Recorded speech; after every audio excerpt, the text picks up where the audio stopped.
Nós estamos recebendo aqui o doutor Acari Souza Bulli Oliveira, neurologista, nossa referência no mundo da ELA, fundador também da Arela, conselheiro atual da Abrela, já foi presidente da Abrela.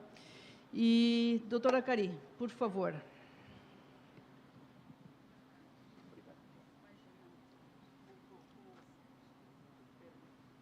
Bom dia a todos e todas.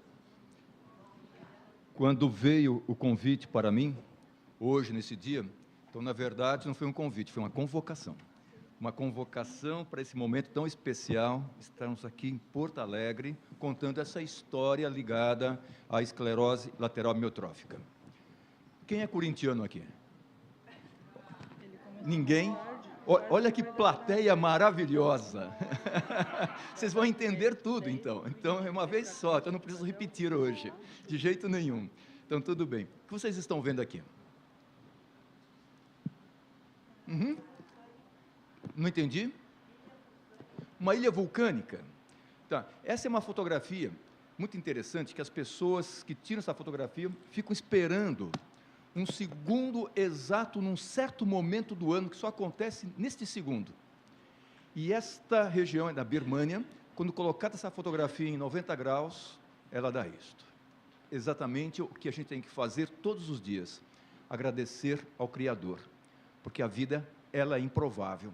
Era 0% de chance de estarmos aqui, ainda mais juntos. Ou seja, é 0% vezes 0%, 0%, 0%. Já que estamos aqui, temos que agradecer ao Criador. E todos os momentos, eles são especiais, eles são únicos. E não voltam nunca mais estes momentos, que nós temos essas particularidades muito interessantes. Sumiu na tela, mas não tem problema, reapareceu de novo. É a história que aconteceu há 20 anos, com a formação e a fundação da Arela. E essa Arela teve outras histórias, outros momentos inesquecíveis também, dentro dessa trajetória tão maravilhosa. Vocês estão aí nesses momentos todos também. E estou acompanhando esses momentos, os momentos dos voluntários, neurologista, fonoaudiólogo, terapeuta ocupacional, fisioterapeuta, nutricionista, assistente social, advogado, psicólogo, simpatizantes com a causa da ELA, e tem mais ainda, da Arela, especialmente os pacientes com a sua história. E a provocação que veio foi esta: esclerose lateral amiotrófica, a Arela RS, em 2 décadas, e o que mudou? E esse foi o convite que veio para mim. Esse convite, eu sou Acari, eu sou paulista do interior de São Paulo, é de Porta em Torta, lá no interior de São Paulo.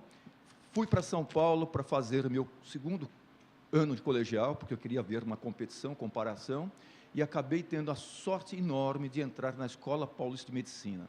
E lá eu encontro na Escola Paulista de Medicina, encontro-me no setor de doença neuromuscular, que pertence à neurologia, o departamento de neurologia, e à Unifesp no momento atual. E quando se fala, portanto, em relação ao que você vai fazer, a gente tem conflito. Então, há vários conflitos de interesse, e um deles é com a própria Arela RS, então tem um conflito de interesse com essa Arela. Mas para a apresentação de hoje, ninguém está me patrocinando, nenhum laboratório, nenhuma empresa, nada, e o patrocínio é dado pelo paciente, especialmente aqui, o paciente gaúcho, que está aqui nessa parte linda do sul do país. Mas para chegar aqui, tem que fazer os agradecimentos, e são vários agradecimentos, especialmente aos meus mestres, à equipe da neuromuscular, à nossa universidade, aos médicos que lá trabalham de uma forma voluntária. São poucos não voluntários, eu não sou voluntário lá, eu sou um profissional contratado pelo hospital. Temos os residentes, os pós-graduandos, os especializandos, os alunos, os pacientes, eles são os principais, os voluntários e as associações presentes. São as várias associações, dentre elas a Abrela. Nós temos um contato íntimo com a Abrela e outras associações que vieram, como Procura, Movela, Instituto Paulo Gontijo, Pedro Molina, todos têm como fundo principal a esclerose lateral amiotrófica. E o convite caiu hoje, 18 de outubro. 18 de outubro, para mim, é uma data muito especial. Eu tenho um santo. Meu santo especial é São Lucas. Adoro São Lucas. E São Lucas tem uma história, e é interessante que Lucas, é do grego clássico, Lucas, e ele tem uma história ligada à condição médica. Ele era conhecido por Paulo como médico amado. Então, daí, a história dele foi incorporada pelos romanos, e a incorporação depois veio a relação dele com a parte chamada médica. Médica não é só o médico, é aquela pessoa que se liga na área da saúde, ou seja, no contexto da saúde. E tem um livro maravilhoso, que é o médico, Lucas, o médico de homens e almas também, é fantástico. E é interessante que eu visitei a Universidade de Pádua. A Universidade de Pádua, desde o ano 1463, o ano médico começa exatamente em 18 de outubro, ou seja, que pela Igreja Católica seria a data de nascimento de São Lucas, como nós conhecemos. E São Lucas traz para nós aquilo que se chama medicina. E perguntando-se para um indivíduo que está fazendo seu curso de medicina, o que é medicina? Poucos sabem. Medicina vem de medere, e medere é o caminho mais seguro. Para eu chegar aqui foi um pouquinho difícil hoje. O primeiro voo foi cancelado. O segundo voo, que eu me encontrava 2 horas depois, uma briga enorme para entrar nesse segundo voo, chegando aqui, arremeteu 2 vezes. Quase fui para Navegantes. Então, quase chegando lá em Navegantes, mas chegamos aqui. Então, ou seja, medicina é o melhor caminho para você chegar. E dentro desse melhor caminho está o ato do melhor caminho. E o ato do melhor caminho é o coera, coração, é o cuidar. Isso é medicina. Ou seja, é o ato de cuidar do que aparece. Dentro desse ato de cuidar, você vai cuidar quem? De quem? Pessoas. Do quê? Dos seus problemas. Dentre eles, as doenças. Você tem que reconhecer as doenças para dar o melhor caminho. E o melhor caminho para a saúde. Saúde plena existente. A primeira classificação internacional de doença, que foi feita em 1900, há 125 anos atrás, existiam 178 doenças. Cada 10 anos, uma nova classificação. E assim foram fazendo as classificações. A 5ª classificação tinha 200 doenças. A 6ª, logo depois da Segunda Grande Guerra Mundial, já pulou-se para mais de 1000 doenças. Conhecemos muita coisa em 10 anos. Eu entrei na Escola Paulista na 9ª classificação. Havia quase 1.200 doenças. Atualmente, a gente utiliza mais a 10ª classificação. 2.100 doenças quase. Mas deveríamos já estar utilizando a 11ª classificação. E na 11ª tem 55 mil códigos, ou seja, em potencial, 55 mil doenças. E desses códigos existentes todos, a pergunta é, qual é a pior doença? Qual é a pior doença desses códigos todos? Lá nos Estados Unidos, quando as pessoas terminam o seu curso de neurologia, 5 anos, perguntam-se para eles, qual é a doença que vocês não querem para vocês ou para alguém da família de vocês? De 10 formatos, 6. Esclerose lateral amiotrófica. Medo enorme. E esse medo se encontra em Hipócrates. Hipócrates, lá na sua obra chamada Corpus Hipocrático, dizia ele, as moléstias que não são curadas com remédios, curam-se com ferro. E as que não são curadas com ferro, curam-se com fogo. E as que não são curadas com fogo, são as incuráveis. Esclerose lateral amiotrófica é uma dessas chamadas incuráveis. Mas perguntando para os indivíduos, qual é a pior doença? Será que é ela mesma? Será não é aquela doença desde o nascimento? Será que não é aquela que aparece na infância, aí vem uma degeneração e a criança perde a marcha aos 12 anos de idade e morre aos 18, 20 anos, distrofia muscular de Duchenne? Ou é aquela que tem evolução imprevisível, esclerose múltipla, epilepsia? Ou é aquela que tem dor generalizada, 24 horas por dia? Que está. Ou aquela que não tem dor, analgesia congênita. Você não tem dor, mas você não sabe. E não tendo a dor, não tem proteção nenhuma em relação a essa condição. Ou é aquela que aparece na idade adulta com fraqueza muscular, que encarcera a pessoa dentro de si mesma. Mesmo colocando desse jeito, eles continuam escolhendo a esclerose lateral amiotrófica como a pior doença existente, presente. Ou seja, ela tem uma história. E essa história não é nova, ela é antiga. É do século XIX. Jean-Martin Charcot, ele descreveu essa doença numa senhora que no puerpério dela, ou seja, com 29 anos de idade, de 28 para 29, começa a apresentar uma fraqueza na perna, uma fraqueza rápida, em 5 anos ela morre. E ele faz uma necrópsia, a necrópsia tem uma alteração na parte lateral da medula, o endurecimento da parte lateral, e uma alteração nas células da região anterior da medula, chamada corno anterior. Daí esclerose lateral amiotrófica, porque essa célula, ela causa atrofia muscular, e ela passa a ser reconhecida como tal. E essa doença tem envolvimento do primeiro neurônio, espasticidade, reflexos aumentados, segundo neurônio com atrofia, com fasciculação, e ela é progressiva. Há um comprometimento, portanto, do primeiro e do segundo neurônio. Nos Estados Unidos, conhecida como Lou Gehrig, porque esse indivíduo famoso, 1930, 1931, 2, 3, 4 e 5, ele desenvolve a esclerose lateral amiotrófica no auge da forma técnica dele. E em 2 anos, ele morre. E essa previsibilidade é a maioria das vezes, com essa evolução rápida da enfermidade.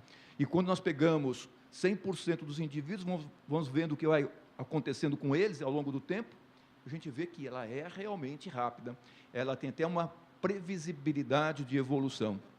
E ela é previsível até em gibi também. Quando nós estivemos aqui, na época dos 20 anos, tinha acabado de sair esse gibi, o gibi do Hulk. E o Hulk Demolidor, ele sofre uma irradiação, e essa irradiação faz com que ele tenha uma alteração no código genético dele, e essa alteração faz com que ele desenvolva uma alteração do primeiro neurônio e do segundo neurônio, esclerose lateral amiotrófica. Doença progressiva, evolutiva, irreversível, que estava lá. Os amigos do Quarteto Fantástico desenvolvem uma máquina maravilhosa, fantástica, que essa máquina faz com que eles entrem dentro da célula, dentro do núcleo da célula, dentro do DNA, para se fazer uma reparação do DNA. Eles não conseguem reverter a doença. Isso é exatamente nesse período da criação da arela, do que se tem. E é, portanto, essa condição descrita como uma ELA incapacitante, irreversível, incurável, e o Hulk vai ter que aprender a conviver com esta enfermidade. Aí vem a minha história. A minha história, meu curso médico, terminado em 1981, comecei a minha residência no dia 23 de dezembro de 81 na Escola Paulista de Neurologia, e dentre as doenças que nós atendíamos no nosso pronto-socorro ambulatório, qual é aquela que eu não queria atender? Esclerose lateral amiotrófica. Qual era o motivo que eu não queria atender as pessoas com essa situação? Porque tinha previsibilidade. Ou seja, quando a pessoa retornava ao ambulatório ou ao pronto-socorro, ela se encontrava pior do que ela estava na avaliação anterior. E nós não tínhamos ambulatório de esclerose lateral amiotrófica. Os pacientes eram encaminhados para outro serviço. Nós não tínhamos ambulatório. Aí eu faço meu primeiro ano de residência médica, não estava muito satisfeito com o curso que eu estava tendo, tive uma oportunidade muito linda, maravilhosa de trabalhar no Xingu, com os indígenas, e por 5 meses lá no Xingu, ocorreu em mim uma modificação enorme no meu entendimento que é ser médico, do que aparece. Dentro dessa condição do que é ser médico, depois ocorreu uma modificação para mim, mas não em relação à esclerose lateral amiotrófica, porque eu não queria fazer atendimento. Comecei a fazer minha pós-graduação, meu mestrado em 85, em miopatia, doença de músculo. Fiz meu mestrado em doença de músculo, doutorado em doença de músculo em 88, terminado em 90. Eu queria fazer um pós-doutorado, deram-me uma oportunidade linda, maravilhosa, de fazer um pós-doc nos Estados Unidos, na Columbia University.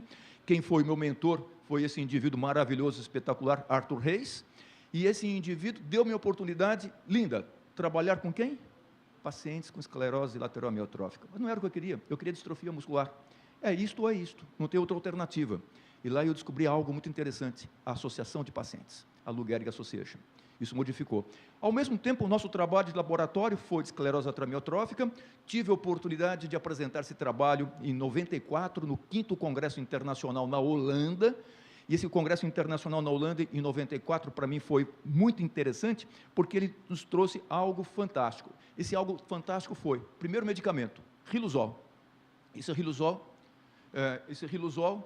foi interessante, mas quando eu escutei a história do Riluzol, isso não vai modificar nada, porque é uma medicação que não traz nenhuma modificação na história do indivíduo, da pessoa, nada. Mas o Riluzol trouxe algo interessante. Ele trouxe a multidisciplinaridade e ele trouxe a potencialidade de nós fazermos o quê? Associação de paciente. E assim foi fundada a primeira associação aqui no Brasil, que é a Abrela, patrocinada inicialmente pela Rony Poulenc, depois foi feita uma organização efetiva para esta condição de envolvimento, e os outros congressos que vieram foram espetaculares, porque eles foram ampliando o conhecimento ligado à esclerose lateral amiotrófica, e essa ampliação a multidisciplinaridade começou a entrar de uma forma intensa no Congresso. Parte ventilatória, parte fonoaudiologia, nutrição e tal. Nossa, isso começou a criar um mundo diferente para a gente. Isso foi fantástico para a gente em relação a essa condição do que estava lá. Não mais isto, a forma de entender a doença, o que causa a doença, a evolução do quadro, a etiopatogenia, a fisiopatologia envolvida. E os outros eventos que foram acontecendo ao longo do tempo, esses eventos eles vieram como? Sempre com a multidisciplinaridade. Como que a doença aparece, como que ela evolui, quais são as causas envolvidas com essa enfermidade, quais são os fatores causadores, fatores ativadores, aqueles que estão relacionados com a progressão mais rápida, como que eu faço o diagnóstico mais rapidamente, porque até então, para fazer diagnóstico, eram 13 meses, 4 médicos, isso no mundo todo. Então, não era só aqui no Brasil, era no mundo todo também que acontecia essa condição em relação à dificuldade diagnóstica. Então, nós precisávamos de critérios diagnósticos. Em 94, o primeiro critério diagnóstico é o escorial. Aconteceu também em 94. Isso foi muito interessante. E depois, as escalas funcionais, para eu avaliar os pacientes, para ver o que estava acontecendo também, se tem alguma medida terapêutica que eu pudesse fazer para transportar, portanto, uma condição de investigação, de avaliação para esses casos presentes. Começamos a entender um pouco mais de incidência, prevalência, como que a doença aparece, quais são os fatores causadores, quais são os fatores que estão relacionados com ela também. E dentro dessa forma, começamos a ter explicações que até então eram inimagináveis. E essas explicações começaram a serem transferidas para outras doenças também. E a forma de atender os pacientes com esclerose lateral amiotrófica, começaram também essas formas a serem transferidas para outros pacientes, também de outras causas específicas. Ou seja, o paciente era a parte mais importante, e a forma multidisciplinar. Agora começa a mudar. Aquele indivíduo não estava mais sozinho, ele não estava só no hospital, naquelas papeletas de hospital, paciente tetraplégico, anártrico, disfágico, insensível à dor, começou a mudar. Porque outros profissionais começaram a chegar, e esses profissionais começaram a trazer os seus talentos, modificando a interpretação desta enfermidade, completamente. E dentro disto, lógico, eu tenho que modificar a doença. Por enquanto, o riluzol, ele era muito pouco para isso. Eram o quê? 3 meses, 4 meses de sobrevida, mas sem melhorar nada em relação à qualidade de vida das pessoas. Então, nós precisamos mais. E os congressos, eles mudaram. Os congressos que eram de 3 dias, eles passaram a ser um congresso de 1 semana agora. E esse congresso de 1 semana é o pré-congresso, feito pelas associações de pacientes. A Abrela começou a fazer parte desse grupo. Aí a Procura da Ela começou a fazer parte. Aí o Instituto Paulo Gontijo começou a patrocinar pesquisas relacionadas a essa condição. O Brasil começou a ficar presente no cenário internacional. Nós fomos entendendo porque certas regiões têm mais doenças. E essas situações trouxeram para nós, portanto, esses entendimentos melhores, essas formas melhores. E quando a Arela RS foi fundada aqui, qual era o critério diagnóstico? Era o escorial. Depois vieram outros. Esse criado no Japão, depois desse do Japão, logo em seguida, mais recentemente da Austrália. Por que é importante isto? Para incluir os pacientes mais rapidamente no diagnóstico. Mas não só isso, para incluir o paciente mais rapidamente em pesquisa clínica, porque do primeiro sintoma ao diagnóstico, 13 meses. Muito tempo. E do diagnóstico até aquilo que se lembra, que se fala a respeito de expectativa de vida, mais 2 anos. Ou seja, pouco tempo para fazer pesquisa clínica. Então, eu preciso incluir a pessoa mais rapidamente, mais cedo, em quadro de pesquisa clínica. Então, veio esse critério Gold Coast da Austrália, que é um critério muito interessante para tentar dar para nós uma facilidade em relação ao diagnóstico, mesmo com uma variabilidade clínica inicial muito grande, porque há pessoas que começam pelo braço, a doença, outros pela perna, outros pela região bulbar, e tem uma variabilidade grande de manifestação inicial. E mesmo com essa variabilidade, engraçado que agora na CID-11, eu consigo fazer estratificação dessas variabilidades. Então, eu tenho um código para cada uma delas, melhora para fazer pesquisa clínica, melhora, portanto, para eu dar agora nomes usuais para essa condição. E as escalas funcionais, elas melhoraram também para eu fazer acompanhamento. E começaram a aparecer também marcadores laboratoriais, para me dizerem quem é o paciente de evolução mais rápida, intermediária e mais lenta, para eu poder estratificar melhor as pesquisas clínicas em relação ao duplo cego randomizado. Por exemplo, 100 pacientes, vou introduzir uma pesquisa clínica para eu poder fazer uma comparação melhor daquilo que está acontecendo de evolução. Os biomarcadores começam a fazer parte, portanto, do diagnóstico e acompanhamento dos pacientes com esclerose lateral amiotrófica. Um dos biomarcadores, neurofilamento, medido no sangue, medido no líquor também. Quanto maior a intensidade dele, mais rápida é a doença. Quanto menor o número dele, mais lenta é a doença. Então, eu consigo agora começar a fazer estratificação de evolução. Ressonância magnética. Dizem os indivíduos que com 2 pontos de ressonância, com as funcionais que eles estão fazendo, eles conseguem identificar os progressores rápidos, intermediários e lentos também. Então, são os marcadores de imagem, não só para diagnóstico, mas também para darem evolução. Eu fiz um levantamento hoje pela manhãzinha, que era 4 da manhã, antes de vir para cá. Então, 18 de outubro, 950 pesquisas clínicas registradas de esclerose lateral amiotrófica. Cerca de 700 pesquisas ligadas à parte terapêutica. Mas terapêutica não é só remédio. Fisioterapia, terapia ocupacional, fonoaudiologia, a parte social. Então, ou seja, tudo aquilo que está voltado e envolvido na situação chamada esclerose lateral amiotrófica. E dessas condições, a primeira medicação foi o Riluzol.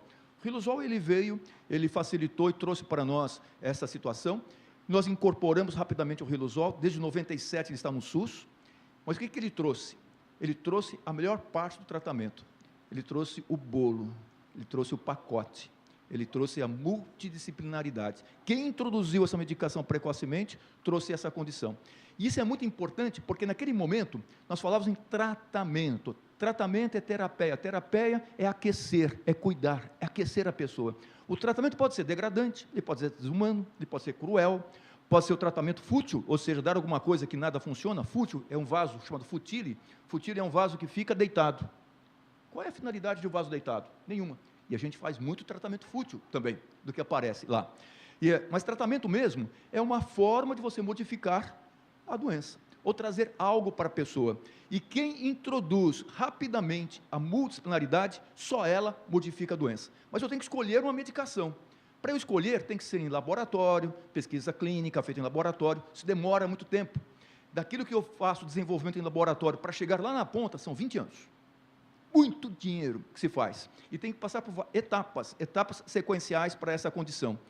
Eu quero entrar em grupo de trabalho de pesquisa. É complicado entrar em pesquisa. Os americanos, eles entram mais rapidamente, porque eles são treinados para isto. Aqui no Brasil, não. E quando se entra na pesquisa, naquela fase 3, é duplo cega. Aquela duplo cega, pode ser que você esteja no braço ativo, remédio, e pode ser que você esteja no braço placebo. Placebo é remédio também. Eu cresci em sítio, toda dor de barriga que eu tinha, ou na barriga ou de cabeça, minha avó pegava chá de melhoral, com açúcar cristal, 3 voltinhas para a direita, 2 para a esquerda, sarava tudo.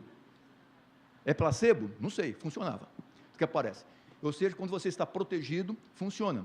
Então, aqui é igualzinho esse menininho, coitadinho, né, do Papai Noel, ele caiu no placebo. E assim acontece com pessoas também que vão fazer pesquisa clínica fora. Mas uma coisa que funciona é a equipe multidisciplinar. Uma coisa que funciona é a rede plena, completa, que atua perante a essa condição. E só por colocar o cuidado, o aquecer e fazer a multidisciplinaridade, tem diferença de 20%. Sem qualquer medicamento. Já dá 20% de diferença. Então, ou seja, o que é mais potente? E outro detalhe, nutrição. O neurônio, ele é guloso. O neurônio é petista, até aqui no Rio Grande do Sul, tá? Ele gosta de carne, churrasco, picanha. O neurônio, ele precisa de gordura. Então, aquela história de picanhazinha magra, tal, não funciona para neurônio motor, tá? Então, e aqui é um trabalho muito interessante com gordura. Alimentação com gordura. As pessoas com ela, elas vão melhores do que aquelas pessoas isentas dessa condição. Parte ventilatória, faz diferença. A ventilação mecânica não invasiva, faz diferença. Tratamento sintomático, ou seja, tratar os sintomas limitantes. Esse tratamento faz diferença. Riso e choro imotivado. Tem uma medicação, que é o Nudexta, é uma medicação para esse fim, mas quando você vai pagar para ela, aí você vai ter um choro motivado, porque é cara pra caramba do que aparece aí. E aspectos psicológicos, lógico, né, envolvendo-se nessa condição. Mas o que a pessoa quer é o medicamento específico. O que se tem, portanto, medicação específica? A fisiopatologia dela não está só relacionada ao neurônio, está relacionada também às células em volta ao neurônio, é o prolongamento do neurônio também, que é o axônio, e o contato com o órgão-alvo, que é o músculo esquelético também. E os cientistas trabalham em todas as fases, em todas as esferas. Eles fazem várias pesquisas. E dessas pesquisas, trouxe o riluzol, que já comentei com vocês. Isso trouxe um impacto enorme. Os laboratórios começaram a procurar alternativas para essa condição. Foi uma empolgação enorme, mas o insucesso vem também dessa forma. Dentre eles, Edaravone. 2016 para 2017, a apresentação foi no Havaí, a respeito dessa medicação. Ela ajuda na fase inicial da doença. Mas quando é que ela não ajuda? Portanto, ou até quando é que ela começa a ser até não ajudante, do ponto de vista até, talvez, prejudicial para os indivíduos. Se ela não ajuda tanto, tem efeito adverso, aplicação endovenosa, do que se tem. Mas nós não temos essa explicação ainda. Tentou-se o Edaravone oral, e o oral não funcionou. Nós temos no Brasil o endovenoso, mas são 14 dias tomando medicação todos os dias, 14 dias de pausa, depois 10 dias, mais 14 dias de pausa, 10 dias, 14 dias de pausa, para a medicação endovenosa. A gente tem que saber se realmente ela traz um benefício para os indivíduos. Por algum tempo, nós ficamos empolgados com a MX0035, que era uma somatória de 2 elementos, túdica mais fenilbutirato, as duas juntas.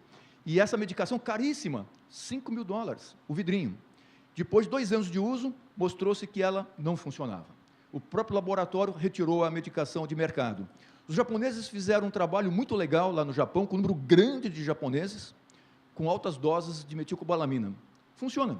Ou seja, quem toma e quem não toma tem diferença entre o tomador e o não tomador. Ou seja, tem uma certa neuroproteção. E as pesquisas continuam. Então, os indivíduos vão procurando alternativas para tentarem identificar um local onde o medicamento poderia modificar a história natural, a evolução da doença, aquela progressão, ou até fazer uma parada na progressão dela, e o melhor, seria uma reversibilidade dessa evolução dela. E assim são testadas várias propostas. Estão lá nesses trabalhos que eu comentei com vocês hoje, que eu peguei lá, na internet. São os antioxidantes, anti-inflamatórios, vários tipos de anti-inflamatórios, várias formas, plataformas de medicação, como plataformas ligadas ao pessoal de Boston, da Harvard. Eles acompanham 5, 6 propostas terapêuticas, uma população de mais ou menos 400, 500 pessoas, então, ao mesmo tempo, eles acompanham várias pessoas, então, rapidamente você tem resultado, se a pesquisa é efetiva ou não. Eles estão testando também muita coisa ligada à condição natural, ou seja, terapia baseada em ervas e substâncias naturais também. Então, são várias substâncias testadas nesse sentido. Mais recentemente, eu estava empolgado também com esse Prime-C. Prime-C é uma mistura de um antibiótico e um anti-inflamatório, dado diariamente para os indivíduos. Porque o trabalho inicial estava dando um resultado parcial positivo, mas acabou de sair agora, foi negativo. Então, já acabou de sair. Então, ou seja, nós temos os nossos tropeços nessa evolução da história da doença. E o pior ainda são as arapucas. Tem arapuca aqui em Rio Grande do Sul, não? Ou se tem, né? Então, tem lá. E arapuca, o que significa arapuca? Ara é a ave, puca, estoura ou rebenta. Ou seja, a hora que a ave entra lá dentro, arrebenta e ela cai e ela fica presa. Isso é arapuca. E tem várias arapucas para pacientes, pessoas com esclerose lateral amiotrófica. Várias. Elas estão na internet também, lotadas lá na internet. E com artistas importantes fazendo propaganda de arapucas, que se encontram lá. Tratamento com célula-tronco que resolve distrofia face escapulohumeral e a esclerose lateral amiotrófica também. Está lá. E um artista fantástico fazendo propaganda disto, célula-tronco que se encontra lá. Então a pergunta é, tem alguma coisa mais no horizonte nesse sentido? Vamos lá, célula-tronco. Célula-tronco Neuron é uma empresa grande fazendo pesquisa, é séria essa empresa, ela não faz falsa propaganda, só que ela mostra o que está acontecendo, e ela já mostrou que a aplicação de célula-tronco em pessoas com esclerose lateral amiotrófica não há modificação da história natural da doença. Entretanto, célula-tronco mostrou algo interessante, que existem genes que são protetores do neurônio, genes alterados que causam problemas no neurônio. E assim começaram a aparecer os genes ligados à esclerose lateral amiotrófica e alguns genes ligados àquela forma familiar hereditária de esclerose lateral amiotrófica. Naquele congresso de 94, para mim foi o marco. Foi o primeiro gene relacionado, só de um. Então, 1994, para mim, foi a linha divisória do entendimento da doença. E depois vieram outros genes. Hoje tem 30 genes relacionados, bem relacionados, com a esclerose lateral amiotrófica. E cada um deles relacionados nesse processo de alteração, ou do neurônio, ou da mitocôndria, ou do fluxo axoplasmático, ou das células de sustentação do neurônio. E assim eles procuram alternativas terapêuticas com essa condição. E como é alternativa terapêutica? 94 também, modelo animal. Foi o primeiro modelo animal criado para esclerose lateral amiotrófica. Só de um, superósseo desmutase tipo 1. E esse professor maravilhoso, professor Siddiq, faz pesquisas desde então, com modelos animais, procurando-se alternativas terapêuticas. E elas começaram com a célula-tronco, e nós estávamos empolgados com essa condição da célula-tronco, isso vai pegar, isso vai modificar essas doenças, chamadas degenerativas, isso vai modificar a doença autoimune, vai modificar a doença oncológica também, e começamos a fazer um movimento no Brasil grande de célula-tronco em Brasília. Você tem que ir a Brasília, porque nós não tínhamos lei no Brasil que permitisse que nós fizéssemos pesquisas com célula-tronco. E assim conseguimos uma lei para a célula-tronco, mas alguém chegou lá? Não, ela não é constitucional. E assim foi feita uma ação direta de não constitucionalidade da célula-tronco. Brigamos, fomos a Brasília, movimentação, a Abrela esteve lá em Brasília. A Bidim esteve lá e outras associações estiveram lá também. Aí teve o julgamento dessa ADIM. Começou em 5 de março de 2008. Quem que advogava? Mara Gabrilli estava lá brigando, outras pessoas também com deficiência estavam brigando também. Precisamos de um advogado. Bom, quem foi? Luiz Roberto Barroso. Ele foi nosso advogado. Ele, defendeu de uma forma linda. Por isso eu falei, não, esse cara é para STF. Desde então, esse cara vai fazer diferença. Ele fez uma defesa maravilhosa, e assim teve a votação, 29 de maio, estávamos lá. 6-5 ganhamos. Ou seja, foi uma briga, ó, e assim a lei da célula-tronco, ela está no Brasil, ela está presente aqui para pesquisa e não para tratamento. Só que o investimento nosso não é muito grande, os americanos sim, ou seja, foi uma vitória bastante grande, mas desde então, a terapia genética começou a crescer, de uma forma intensa. Eu posso fazer terapia genética e ela vem crescendo de uma forma intensa com essa condição, vai se modificando. Houve um momento especial, daquele banho de gelo, tudo, incorporou-se uma quantidade razoável de recurso econômico, mas não só isto, mas pessoas começaram a se interessar pela pesquisa em esclerose lateral amiotrófica, do que aparece. E a terapia genética, através desses truques genéticos para modificar o gene de um lado para o outro, elas começaram a crescer de uma forma intensa. Começamos a aprender genética. Modificou muito o nosso aprendizado genético. Como que você consegue fazer as modificações genéticas desde então? E para a esclerose lateral amiotrófica? Será que vai ter uma terapia genética para a esclerose lateral amiotrófica? Qual foi a primeira? Só de um. Então, aquela que teve a primeira, que tinha modelo animal, então imaginávamos, se houver terapia genética, a primeira vai ser com só de um. E realmente foi. Em modelos animais, em laboratório, com essas pesquisas feitas, conseguiu-se fazer um antídoto para o defeito da SOD1, criou-se, portanto, um medicamento aplicado na RAC cada 2 semanas, e saiu o resultado. Mas não foi tão bom, porque a doença continua. É mais ou menos semelhante ao Riluzol, só que um pouco melhor na evolução. E a melhora pode ser funcional, motora, quando eu comparo com o placebo, em relação à parte ventilatória, parece que o resultado é melhor nessa condição, na fonação, na deglutição, mas a doença, ela continua dentro disto. Então, talvez o problema não seja na medicação, e seja na forma de colocar o remédio, porque ele tem que chegar na região certa. Aí nós temos colegas que se encontram lá no Canadá, eles estão fazendo uma técnica muito legal, tem a aplicação, só que no mesmo dia da aplicação, eles fazem uma onda de choque na pessoa, fazendo-se aberturas da barreira hematoencefálica, ou seja, nós temos as membranas que protegem o cérebro.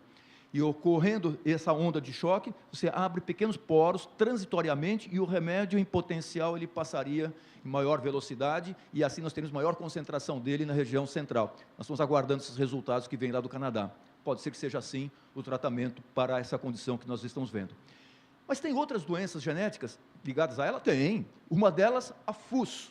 Essa FUS está ligada a um tipo de sarcoma existente e um menino de 14 anos desenvolve esclerose lateral amiotrófica. Só que eu aprendi o quê? Que ela é de adulto. E adulto antigo, não é de adulto muito jovem, embora tenha. E criança com ela, isso eu falei, isso não é ela, falei, era ela mesmo. Muito rápida nele. E ele morre. E na necrópsia está lá a proteína depositada lá. Uma proteína que é tóxica para o neurônio, que mata um neurônio, se encontra lá. Raríssima essa FUS. Só que 2 meninas gêmeas, as irmãs gêmeas, uma delas, a Alex, e a outra, a Jaci, elas têm um defeito genético da FUS. E a Alex, com 13 anos, 12, 13 anos, ela desenvolve a esclerose lateral amiotrófica. E a Jaci não. São irmãs gêmeas, univitelínicas, idênticas. E uma desenvolve e a outra não. E a Jaci, em 3 anos, para 4 anos, tetraplegia na artéria, disfagia, tal, não sei o quê, e morre. Feita a necrópsia. E a Jaci tinha nada. Só que aí os cientistas já estão procurando alternativas terapêuticas, terapia genética, para fazer um antídoto para o defeito que se encontra lá. Quando acabaram de encontrar o antídoto, a Jaci começa com a doença, com 19 anos. Ela começa com a doença. E rápida, começou no finalzinho do ano, em 3, 4 meses, se encontrava já com necessidade de suporte ventilatório. Capotou a doença nela. Mas já se encontrava com o antídoto presente. Então vamos dar um antídoto para ela? Vamos, intratecal, na coluna. Aplica, aplica, aplica, aplica. Então, para ela, só que a doença continua. Então, a doença dela continuava evoluindo. Ela continuava, só que aparentemente mais lenta. Só que agora eu consigo medir a evolução da doença. Neurofilamento. E o neurofilamento, que aquilo é acima de vocês, ele começa alto e vai abaixando. E vai abaixando.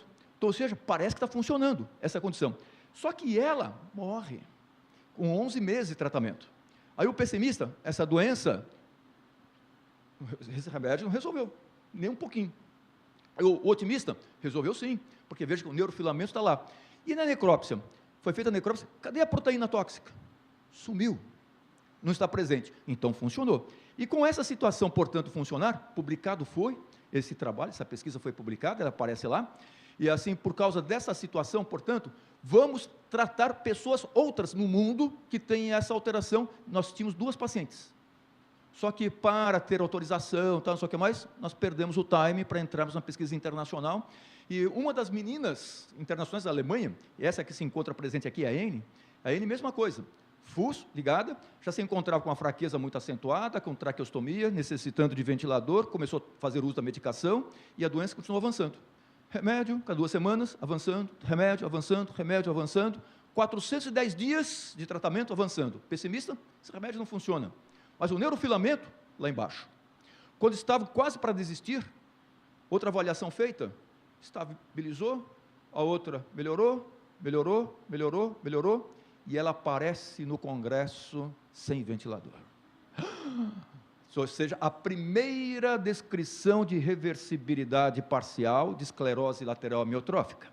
E agora, será que eu preciso tratar cada mutação, cada variante específica? Caro pra caramba, cada coisa dessa. Ou eu vou procurar uma via comum da esclerose lateral amiotrófica. Será que tem uma avenida comum? Tem. TDP-43. É uma proteína, como se fosse uma avenida principal. 97% das elas, esporádicas ou familiares, passam por essa avenida comum. Então, eles estão agora procurando alternativas terapêuticas relacionadas com a TDP-43, como se fosse a avenida comum. E assim, conseguiu-se identificar por que acontece esse problema. Esse problema é o aparecimento de um tal de exon crypt.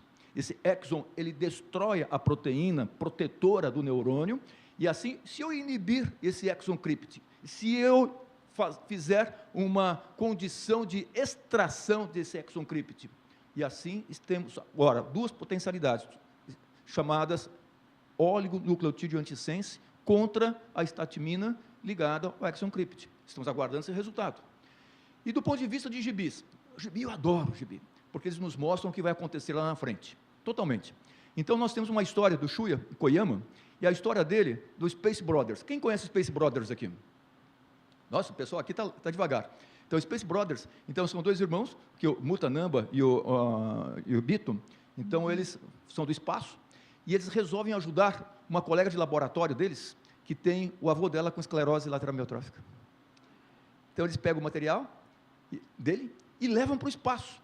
E lá no espaço, eles fazem uma inibição, não se chamava na época de exon crypt, mas se chamava de hospedeiros estranhos, é como se fosse exon crypt, mesma coisa, e assim fazem uma modificação e trazem essa molécula modificadora para essa condição. E o que acontece?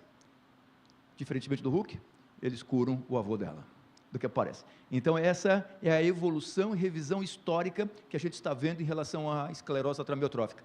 E hoje, nós fizemos até um trato, né, que daqui a 30 anos vai ser essa história, né, essa história lá deles, do Space Brothers existente.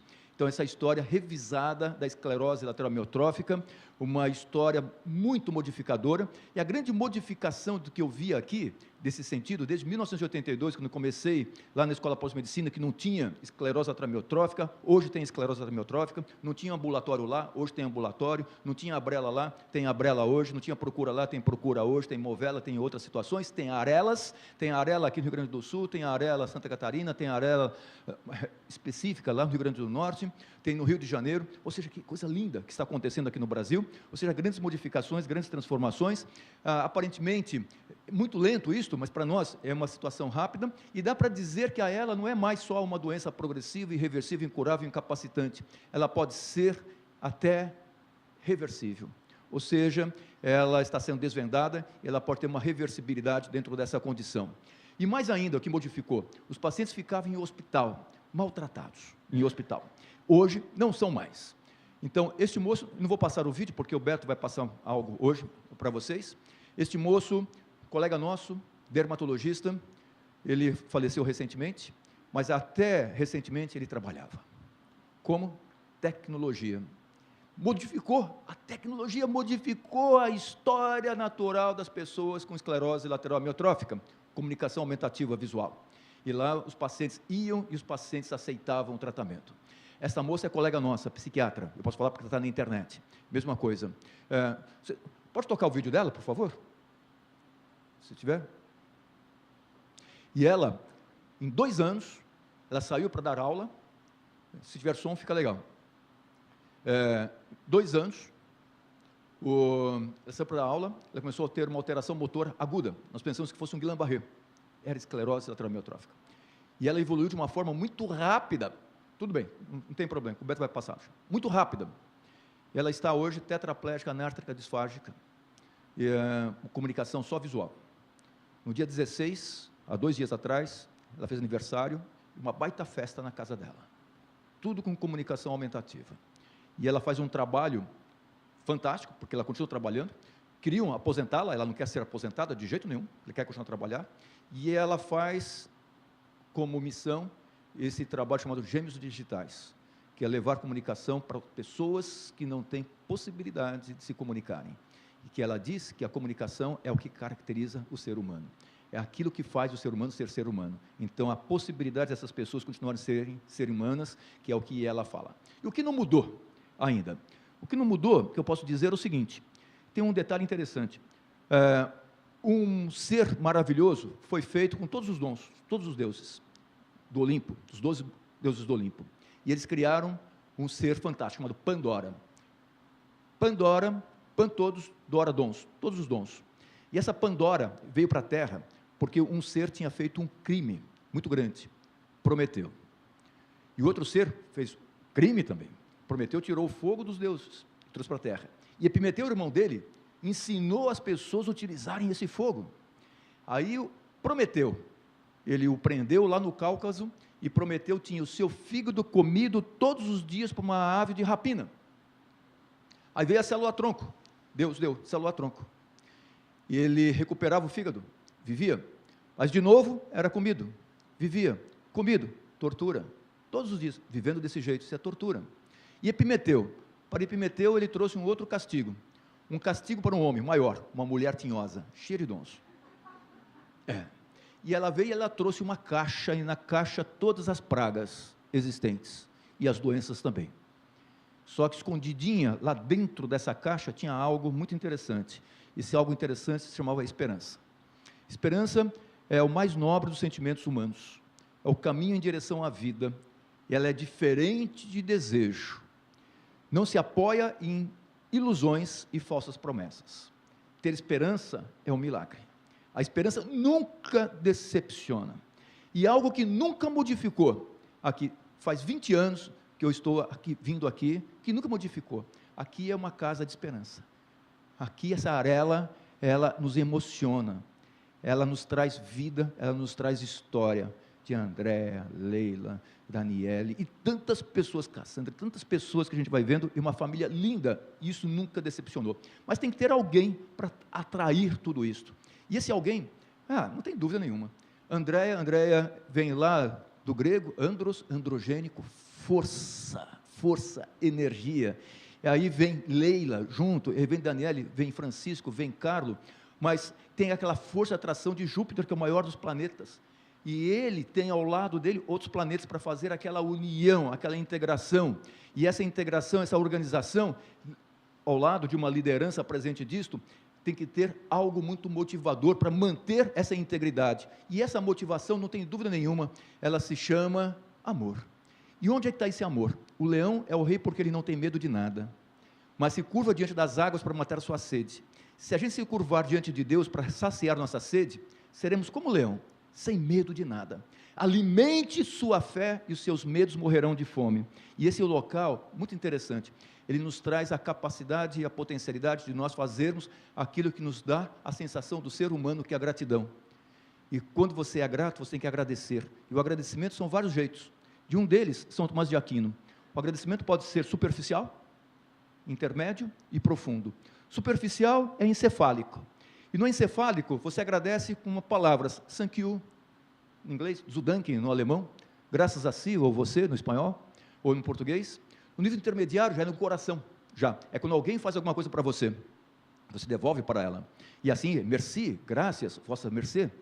E tem uma forma mais profunda de fazer o agradecimento. E essa forma mais profunda, ela está intimamente relacionada aqui, nessa região. E essa forma mais profunda está lá no ensinamento de Jesus, ou seja, amai-vos uns aos outros. Deus se coloca contra as injustiças daqueles que são oprimidos. Mas qual que é o contraponto disto? Jesus, quando multiplica os pães, o fez por sentir compaixão do povo, que precisava ser alimentado, que estava lá. E esse sentido de alimentar quem precisava, se chama compaixão, compadecer, dar o pão para quem precisa. E em grego é splagnikozomai. Essa palavra é muito interessante porque ela está ligada às vísceras, aos intestinos, às entranhas. Ela está ligada, essa palavra, ao cordão umbilical. E quando se fala em relação a essa condição, isto é compaixão. É uma sensação visceral de ligação com as pessoas, ligação com o ser, de ligação com quem precisa. Quando, portanto, nós temos uma oportunidade, como nesse local aqui, de agradecer a alguém, sentido de gratidão realmente, e utilizar uma palavra específica, não tem palavra mais bonita, não tem expressão mais bonita do que esta, que é chamada muito obrigado. Porque muito obrigado vem de obligó, obligó é de umbilicado, é cordão umbilical, e eu me sinto umbilicado, grudado a vocês aqui do Rio Grande do Sul, nessa cidade, nessa associação e na Arela. E por esse diálogo que desejo e que eu preciso sentir, é que eu digo para vocês, muito obrigado por estar aqui hoje, nesse 18 de outubro.